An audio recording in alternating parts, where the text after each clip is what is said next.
श्रीगुरुभ्यो नमः। हरिः ॐ।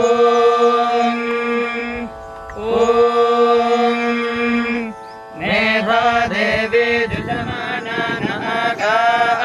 विश्वादे भद्रासु मनस्यमाना त्वया जुष्टानुदमाना दुरुक्तान् बृहद्वदेम विदधे सुवीराः त्वया जुष्टऋषिर्भवति देवत्वया ब्रह्मा गतश्रीरुतत्वया त्वया जुष्टश्चित्रम् विन्दते वससानो जुषस्वद्रविणो न मेधे मेधाम् इन्द्रो ददातु मेधाम् देवी सरस्वती मेधाम् मे अश्विना मुभावा दत्ताम् पुष्करस्रजा अप्सरासु जया मेधा गन्धर्वेषु जयन्मनः दैवीम् मेधा सरस्वती सा माम् मेधा सरभिर्जुषता स्वाहा आमाम् मेधा सरभिर्विश्वरूपा हिरण्यवर्णा जगति जगम्या ऊर्जस्वते पयसा पिन्वमाना सा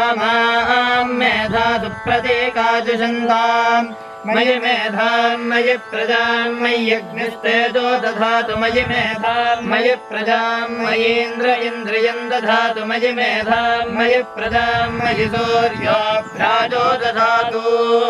हरिः ॐ।